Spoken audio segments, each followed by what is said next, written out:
નમસ્કાર મિત્રો, for your exam YouTube ચેનલમાં હું આપનું હાર્દિક સ્વાગત કરું છું. ગુજરાતીના નવા પાઠ્યપુસ્તક જે આવેલું છે તેમના સ્વાધ્યાયનું સંપૂર્ણ સોલ્યુશન અમે અમારી યુટ્યુબ ચેનલ પરથી આપી રહ્યા છીએ.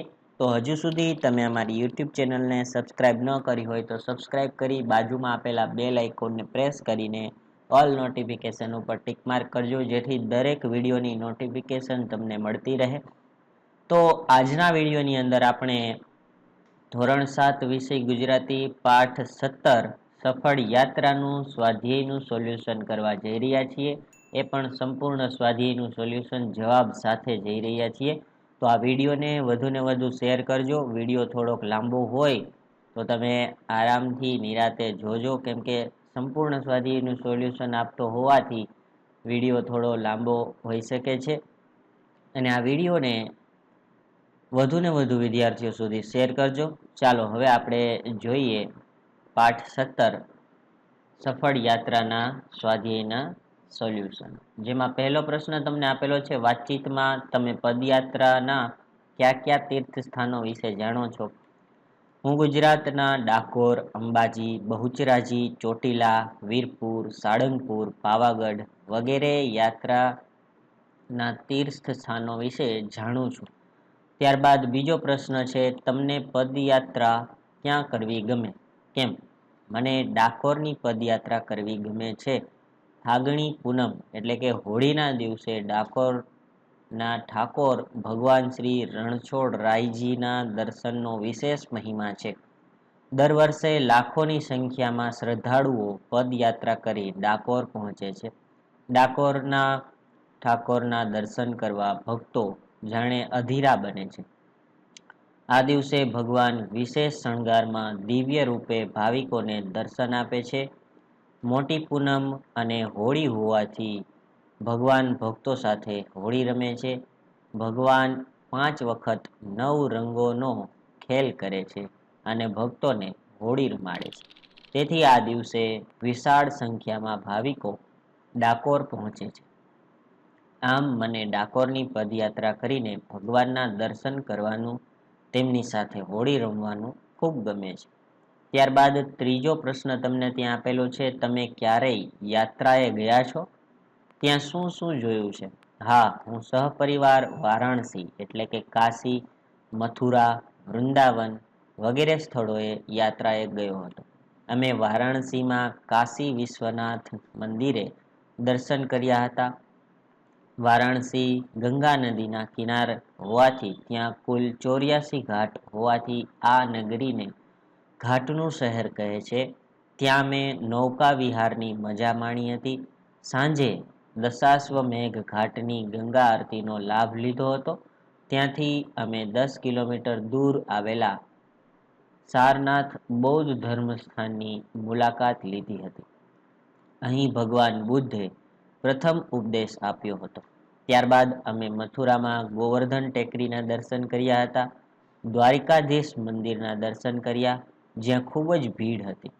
પછી અમે વિશ્રામ ઘાટની મુલાકાતે ગયા. એવું કહેવાય છે કે અહીં હિન્દુ ધાર્મિક વિધિઓ કરવાથી વ્યક્તિ ભૂતકાળના તમામ પ્રારબ્ધ અને સંચિત કર્મથી છુટકારો મેળવી શકે છે. છેલ્લે અમે વૃંદાવનમાં શ્રી કૃષ્ણ ભગવાનને સમર્પિત એવા 2 મંદિરો, શ્રી બાકે બિહારી મંદિર અને શ્રી શાહજી મંદિરની મુલાકાત લીધી હતી. સાથે સાથે શ્રી રાધાકૃષ્ણને સમર્પિત એવા સંગેમરમરથી બનેલા અદ્ભુત પ્રેમ મંદિરની મુલાકાત લીધી હતી. ચોથો પ્રશ્ન છે, તમે કોઈ ઘાયલ પશુ કે પક્ષીની કાળજી કેવી રીતે લેશો? ઘાયલ પશુ કે પક્ષીની તાત્કાલિક સારવાર મળી રહે તેવી વ્યવસ્થા કરીશ. તેમને જરૂરી સારવાર કરાવ્યા પછી તેઓ સ્વસ્થ ન થાય ત્યાં સુધી તેમની રહેવાની, જમવાની, પીવાની, પાણીની વ્યવસ્થા કરીશ. ત્યારબાદ આગળ જોઈએ તો હવે તે પ્રશ્નની પછી કોઈ પશુ પક્ષીની રક્ષા કરી હોય કે બચાવતા હોય જોયું હોય તો કહો. હું ગયા વર્ષે ઉત્તરાયણના દિવસે ધાબા પરથી પતંગ ઉડાડી રહ્યો હતો. તેવામાં એક કાબર મારા પાડોશી મિત્રની પતંગની દોરી સાથે અથડાવાથી તેની એક પાંખમાં દોરી ઘૂસી ગઈ હતી. આ જોઈ મારો પતંગ મારી નાની બહેનને સોંપીને હું તરત જ પાડી કૂદીને તેના ધાબા પર પહોંચી ગયો. અમે બંને મિત્રોએ સાવધાનીથી દોરી ધીરે ધીરે ઉતારીને કાબરને દોરીમાંથી મુક્ત કરી. કાબરની પાંખમાંથી ઊંડે સુધી દોરી ઘૂસી ગઈ હોવાથી તે ઉડી શકે તેમ ન હતી અને મારા પપ્પાને વાત કરી.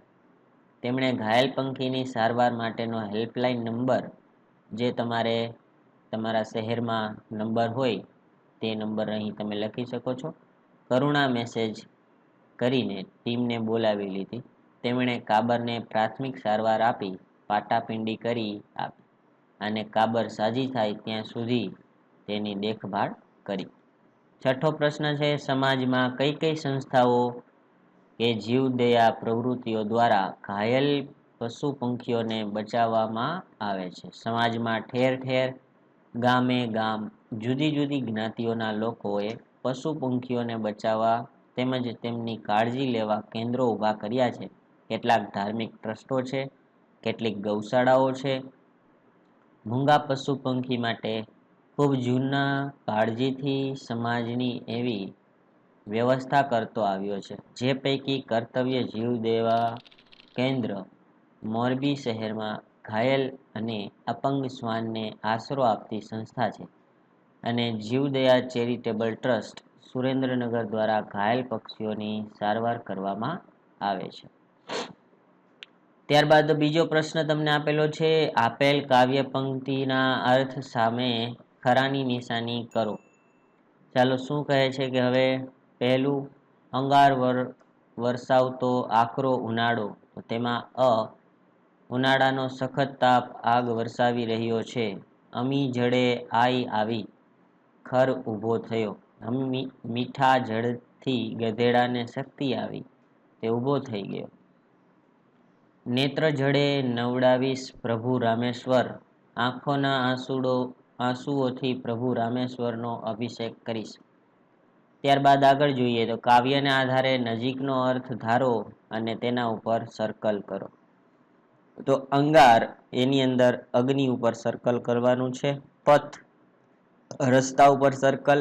આશીષ, આશીર્વાદ. અફળ એટલે ફોગટ પર સર્કલ કરવાનું છે. ઠેકડી એટલે મસ્કરી, તેના ઉપર સર્કલ કરવાનું છે. ત્યારબાદ આગળ જોઈએ તો તેમની અંદર શું આવે છે. હવે પ્રશ્ન નંબર 4, કૌંસમાં આપેલ શબ્દના અર્થ શબ્દમાંથી જાણો અને ખાલી જગ્યા પૂરો. ચાલો જોઈએ હવે તેમની અંદર પહેલી ખાલી જગ્યા જે છે, સમ્રાટ અશોક અને કલિંગ વચ્ચે પ્રચંડ યુદ્ધ ખેલાયું હતું, જેમાં યુદ્ધના શસ્ત્રોનો નાદ અતિશય ભયંકર હતો. રામના વનવાસ સમાચાર સાંભળીને નાનો ભાઈ ભરત અસહ્ય વેદના અનુભવે છે. નાનકડી છોકરી પોતાના બળથી વાછરડાને મોતના મુખમાંથી બચાવે છે. રાજાના દરબારમાં છજુ કાકા અરજી લઈને જાય છે, પરંતુ સર્વ પ્રધાનો અરજી વાંચવામાં નિષ્ફળ જાય છે. સૈનિકો પોતાનો પરિવાર ત્યાગીને સરહદ પર રાત દિવસ દેશની રક્ષા કરે છે. પાંચમો પ્રશ્ન શું કહે છે કે ઉદાહરણ મુજબ બીજી જીવસૃષ્ટિ વિશેના સેવા સૂત્રો બનાવો અને રજૂ કરો. ચાલો હવે અહીંયા આપણે આગળ તે પ્રશ્નમાં જ વધીએ તો તે તમારે વિદ્યાર્થીઓ ઉદાહરણ મુજબ સેવા સૂત્રો બનાવી વર્ગમાં રજૂ કરવાના છે. તો એ તમારે વર્ગ સાથે કરવાની પ્રવૃત્તિ છે. હવે છઠ્ઠો પ્રશ્ન, ઉદાહરણ મુજબ વર્ણોમાંથી શબ્દો શોધી અર્થપૂર્ણ વાક્ય બનાવો. ચાલો જોઈએ. ગાંધીનગર ગુજરાતની રાજધાની છે. એમાં ઉપર આવું એક વાક્ય આપેલું હતું, તેમાંથી તમારે અલગ શબ્દો તારવીને એક વાક્ય બનાવવાનું હતું. જેમાં પહેલું વાક્ય તમને આપેલું છે, તેમાંથી ઉત્તર બને છે, મને ચિત્ર દોરવા ગમે છે. બીજામાં જવાબ મળે છે, ગંગા નદી છે. અને ત્રીજામાં ત્રિરંગામાં 3 રંગ હોય છે. અને સાતમો પ્રશ્ન જોઈએ તો જરૂરી શબ્દો ઉમેરી અધૂરા સંવાદ પૂરા કરો અને વર્ગમાં અભિનય સહિત ભજવો. ચાલો યાત્રાળુ, યાત્રી 1, યાત્રી 2, યાત્રાળુ, સજ્જન યાત્રી. તો આ રીતે જે તમને અહીંયા એક પેરેગ્રાફ પૂરેપૂરો આપેલો છે તેમાં અમુક અમુક જગ્યાએ ડેશની નિશાની કરેલી છે અને તેમાં તમારે જવાબો પૂર્ણ કરવાના છે. એ જવાબો તમને અહીંયા નીચે મેં લખીને આપેલા છે, એટલે એ સમયે તમારે ત્યાં વિડીયો પોઝ કરી અને તે જવાબ લખવાના રહેશે. આપણે આખો સંવાદ અત્યારે વાંચીશું નહીં. તો અહીંયા તમારે ઉત્તર આપેલા છે. આ સમયે તમે વિડીયો પોઝ કરી અને 1 થી 12 ઉત્તર લખી અને તમારો સંવાદ જે છે એ પૂરો કરી શકો છો. ત્યારબાદ હવે આપણે પ્રશ્ન નંબર 8 તરફ આગળ વધીએ, કે જેમાં ઉનાળો આકરો હતો એમ શા પરથી કહી શકાય? ઉનાળામાં ધૂળ ધખધખતી હતી અને ધરતીમાંથી ઝાડો એટલે કે વરાળ નીકળતી હોય તેવું લાગતું હતું.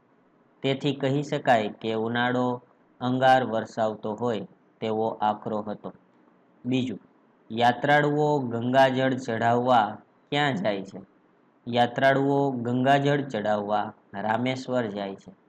યાત્રાળુઓ ગધેડાને કેવી હાલતમાં જુએ છે? યાત્રાળુઓ ગધેડાને તરસથી તડફડતો, શરીરને હલાવ્યા વિના પડી રહેલો, જીભ બહાર નીકળી ગયેલી, આંખો ફાટી જતી હોય તેવી હાલતમાં જુએ છે. ગધેડાની હાલત જોઈને યાત્રીઓ શું બોલ્યા? ગધેડાની હાલત જોઈને યાત્રાઓ હરી હરી બોલ્યા. સજ્જન યાત્રાળુ ગધેડાને કેવી રીતે બચાવે છે? સજ્જન યાત્રાળુ ગધેડાના માથાને પોતાના ખોળામાં લે છે, પછી તેના મુખમાં સાથે લાવેલું બધું ગંગાજળ ખાલી કરી દે છે. ગંગાજળ પીવાથી તે સ્વસ્થ આવે છે. ત્યારબાદ છઠ્ઠો પ્રશ્ન છે, અન્ય યાત્રાળુઓ સજ્જન યાત્રાળુઓને કેવી મશ્કરી કરે છે? અન્ય યાત્રાળુઓ સજ્જન યાત્રાળુની મશ્કરી કરતા કહે છે કે મૂર્ખ, તે ગંગાજળ વેડફી માર્યું છે. હવે તારો ફેરો નકામો જશે. હવે તું રામેશ્વર જઈને શાનાથી અભિષેક કરીશ? મેં આવું કરીને ગધેડા જેવું મૂર્ખામી ભર્યું કામ કર્યું છે. આવું કહે છે બધા તેમને. ગર્દભનો પ્રાણદાતા અન્ય યાત્રાળુઓને શો જવાબ આપે છે? ગર્દભનો પ્રાણદાતા અન્ય યાત્રાળુઓને હાથ જોડીને જવાબ આપે છે કે હું રામેશ્વર પ્રભુને મારા નેત્રજળ અર્થાત આંસુથી નવડાવીશ. ત્યારબાદ 9મો પ્રશ્ન તમને ત્યાં આપેલો છે, પાકી સમજદારી શીર્ષક વાળી વાર્તા શરૂ કરી છે, તે વાંચો અને તમારી કલ્પના પ્રમાણે પૂર્ણ કરો. તો અહીંયા તમને એક વાર્તા આપેલી છે, જે વાર્તા તમારે ધીરે ધીરે વાંચવાની છે અને તમને જ્યાં જ્યાં જરૂર જણાય ત્યાં તમે તમારા અભિપ્રાયો પણ લખી શકો છો. એવા સમયે તમે અહીંયા વિડીયોને પોઝ કરી અને તમારી બુકની અંદર પણ આ વાર્તા નોટ ડાઉન કરી લેજો. આપણે સંપૂર્ણ વાર્તા અત્યારે વાંચવા જતા નથી. જરૂર જણાય ત્યાં તમારે વિડીયો જે છે એ વિડીયોને પોઝ કરી અને આ વાર્તા પૂર્ણ કરવાની છે. હવે ત્યારબાદ આગળ જોઈએ તો આપણે પ્રશ્ન 10 તમને આપેલો છે.